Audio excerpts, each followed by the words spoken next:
आज हम लोग पढ़ने वाले हैं the best Christmas present in the world. बहुत ही इंटरेस्टिंग चैप्टर है और इस चैप्टर के अंदर क्या है ये हम लोग बहुत ही मज़े से समझने वाले हैं। बिफोर यू रीड, आपको कुछ चीज़ें जो समझनी है इस चैप्टर को पढ़ने से पहले, वो ये है कि जो हमारे लिए डेट्स होती हैं वो बहुत ज़्यादा इंपॉर्टेंट होती हैं। कुछ डेट्स ऐसी भी होती हैं जो अभी तक याद रखी जाती हैं, जिनमें से एक है 1914 का war between British and Germans और उसके बीच का एक इंसिडेंट जो कि बहुत इंटरेस्टिंग है, जिसको हम लोग इस चैप्टर के अंदर पढ़ने वाले हैं। यहाँ पर हमारे जो ऑथर हैं वो बोलते हैं कि वो जंक शॉप, एक जो ब्रिटपोर्ट के अंदर जंक शॉप होती है, वहाँ पर वो एक रोल टॉप टेस्ट को देखते हैं। वो जाते हैं उस शॉप के अंदर और उस शॉप के ओनर से बात करना स्टार्ट कर देते हैं। वो ओनर बोलता है 19th सेंचुरी का डेस्क है ये और ओक का बना हुआ है। ऑथर उनमें से एक ना एक तो रोल टॉप डेस्क खरीदना चाहते थे, लेकिन जब वो देखते हैं कि वो तो बहुत ज़्यादा एक्सपेंसिव है और उनके पास तो इतने पैसे है ही नहीं कि वो इतना स्पेंड कर दे रोल टॉप डेस्क के ऊपर, तभी उन्हें एक कोने में पुराना सा रोल टॉप डेस्क दिख जाता है। उसके ऊपर जलने के निशान होते हैं और बहुत बुरी कंडीशन के अंदर होता है, लेकिन ऑथर सोच लेते हैं कि अरे ये मेरे को सस्ता मिल जाएगा, मैं इसको बाद में रिपेयर कर लूंगा और इसको बहुत ही सुंदर रोल टॉप डेस्क बना लूंगा। ये सारी चीजें सोचकर ऑथर उसको पे कर देते हैं और खरीद लेते हैं। फिर ऑथर अपने रोल टॉप डेस्क को लाकर अपनी गराज के अंदर रखते हैं और उसको रिपेयर करना स्टार्ट कर देते हैं क्रिसमस ईव पे।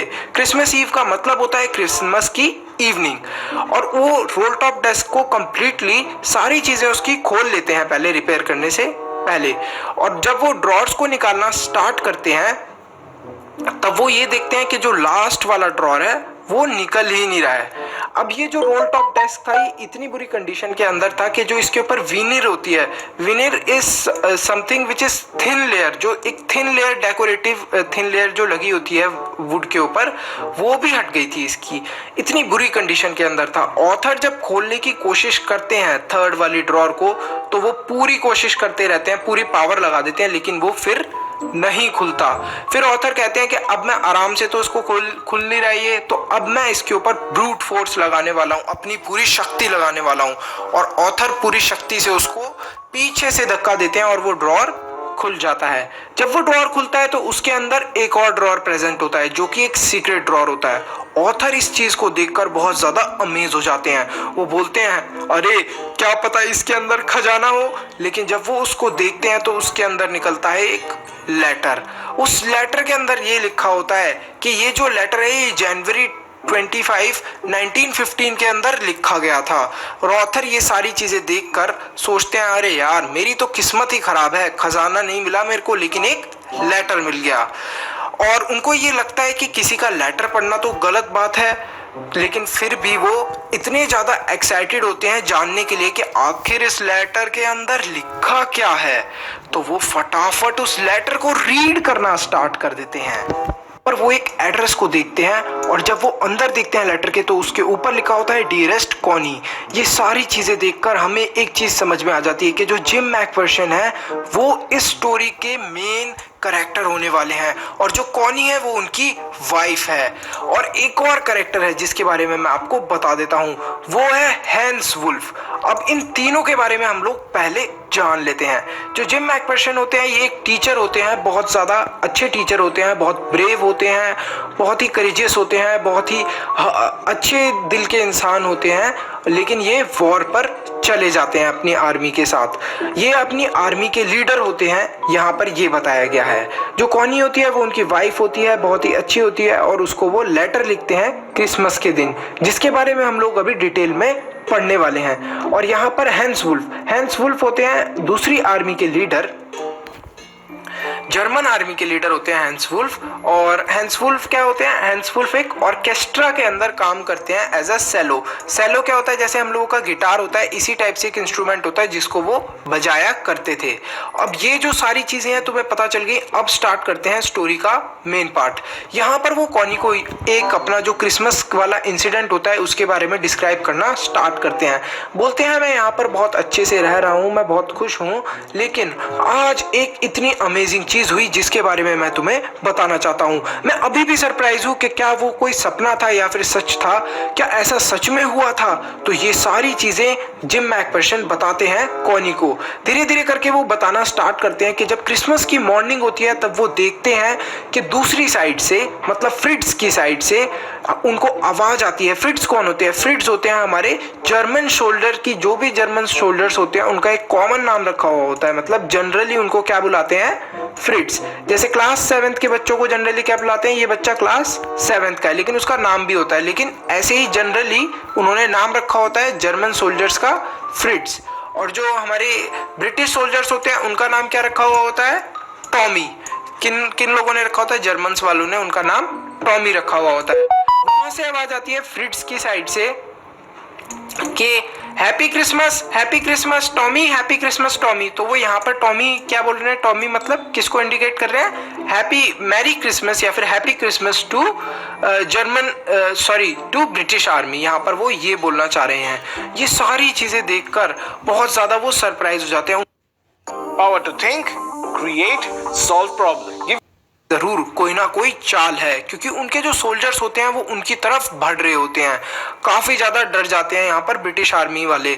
और यहाँ पर जिम मैकफर्शन को भी लगता है कि मेरे को कोई स्टेप लेना चाहिए क्या, इनके ऊपर हमला करना चाहिए क्या, कहीं इनकी कोई ये चाल तो नहीं है। लेकिन वो ये देखते हैं कि जितने भी जर्मन सोल्जर्स होते हैं उनके पास में कोई भी गन नहीं होती। ये चीज देखकर सारे ब्रिटिश आर्मी के सोल्जर्स सरप्राइज हो जाते हैं। वो बोलते हैं कि जरूर ये लोग क्रिसमस के दिन हमारे साथ एंजॉय करने के लिए आए होंगे, पार्टी करने के लिए आए होंगे, तो चलो हम लोग भी इनसे मिलकर आते हैं।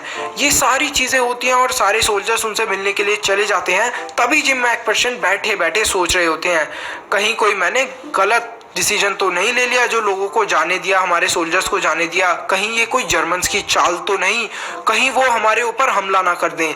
लेकिन जब वो जाते हैं तो उनको समझ में आता है कि नहीं, ऐसा कुछ भी नहीं था जो वो सोच रहे थे चाल वगैरह के बारे में। जर्मन्स का मतलब स्मार्टनेस के बारे में ऐसा कुछ भी नहीं करा था जर्मन्स ने। वो उनको जनरली क्रिसमस उनके साथ सेलिब्रेट करने के लिए आए थे। ये चीज देखकर सब सोल्जर्स बहुत ज्यादा खुश हो जाते हैं। सब एक अपनी अपनी राइफल्स एक साइड रख देते हैं और खाने पीने की चीजें खाकर एंजॉय करने लग जाते हैं। वहीं पे वो लोग एक अपनी जो फेमस जर्मन वाइन होती है जो ग्रेन से बनती है वो भी उनको पिलाना स्टार्ट करते हैं। सोल्जर्स बहुत ज्यादा एंजॉय करते हैं। इसी के बीच में वो मिलते हैं दूसरी आर्मी के लीडर हैंस वुल्फ से।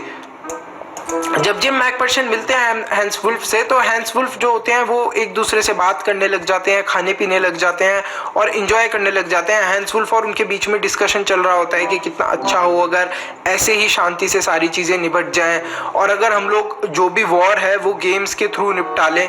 तभी जितने भी आर्मी के सोल्जर्स होते हैं वो डिसाइड करते हैं कि अब हम लोग फुटबॉल खेलकर एंजॉय करने वाले हैं। सब लोग जो भी उनके कोट्स होते हैं ग्रे कलर के, उन्हें निकाल कर क्या बना लेते हैं? गोल कीप बना लेते हैं। जो गोल का होता है वो बेसिकली वो लोग बना लेते हैं दोनों साइड से। यहाँ पर जब वो लोग अपना गेम खेलना स्टार्ट करते हैं तभी उसके बीच में जो जिम मैकफर्शन होते हैं और जो हैंस वुल्फ होते हैं वो अपनी बातें कर रहे होते हैं। यहीं पर हैंस वुल्फ बताते हैं कि मैं तो क्या बोलते हैं, मैं तो ऑर्केस्ट्रा में सेलो प्ले करता था। और यहाँ पर जिम मैकफर्शन बताते हैं कि मैं तो टीचर था, अब मैं वापस जाऊंगा अपनी वाइफ के पास। सारी चीजें इस चीज के बीच में बातें हो रही होती हैं। यहीं पर देखते ही देखते मैच खत्म हो जाता है फुटबॉल का और पता चलता है कौन जीता होगा। सोचो, जर्मन आर्मी जीत गई थी फुटबॉल का मैच। ये चीज देखकर जो ब्रिटिश आर्मी के जितने भी सोल्जर्स थे उनके मुंह लटक जाते हैं। लेकिन हैंस वुल्फ उनको चीयर करने के लिए बोल देते हैं, उनको खुश करने के लिए बोल देते हैं कि नहीं नहीं, तुम्हारा गोल जो था वो काफी ज्यादा बड़ा था, तुम्हारा गोल कीप काफी बड़ी थी और जो हमारी गोल कीप थी वो इतनी बड़ी नहीं थी एज कम्पेयर टू योर्स। तो ये चीज वो इसलिए बोल देते हैं जिससे कि उनको बुरा ना लगे ब्रिटिश आर्मी को। यहीं पर ये सारी चीजें होते होते दोनों आर्मीज के जितने भी सोल्जर्स होते हैं और लीडर्स होते हैं समझ जाते हैं कि अब बहुत देर हो गई है और उन्हें वापस अपनी जगह पर जाना चाहिए, उन्हें वापस वहीं पे जाना चाहिए जहां से वो फाइट कर रहे थे। तो वो दोबारा अपनी अपनी जगहों पे वापस आ जाते हैं। लेकिन जब वो वापस आते हैं अपनी अपनी जगहों पे, तब देखते ही देखते वो रात हो जाती है, और रात हो जाती है तो वहां पर कैरल्स गाना स्टार्ट करते हैं। कैरल्स का एक टाइप का जो सॉन्ग हो जाता है, हम लोग सॉन्ग बोल सकते हैं, जो क्रिसमस वाले दिन गाया जाता है वो होता है। तो वहां से देखते हैं वो जर्मन आर्मी के सोल्जर्स कैरल्स गा रहे हैं। यही चीज सुनकर जो ब्रिटिश आर्मी के जितने भी सोल्जर्स होते हैं वो भी गाना स्टार्ट कर देते हैं, और एक तरीके का कंपटीशन, एक तरीके का कॉम्पिटिटिव स्पिरिट के अंदर दोनों साइड से कैरल्स गाई जाती हैं। काफी सब सारे जितने भी सोल्जर्स थे एंजॉय कर रहे होते हैं इन सब चीजों को, काफी अच्छा लग रहा होता है उन्हें। और यहाँ पर क्या होता है फिर, यहाँ पर ये सारी चीजें होने के बाद ये होता है कि सारे सोल्जर्स को एक चीज समझ में आ जाती है कि ऐसा तो चलने नहीं वाला है, शायद अब ये सारी चीजें खत्म हो जाएं। आज के दिन जो हुआ वो तो हो गया, लेकिन ऐसा बार बार नहीं होने वाला है। तो यही चीज सुनते सुनते सब सोल्जर्स शांत हो जाते हैं, और यहाँ पर हमारा जो मेन पार्ट था स्टोरी का वो खत्म होता है। जो लेटर वाला पार्ट है वो खत्म होता है।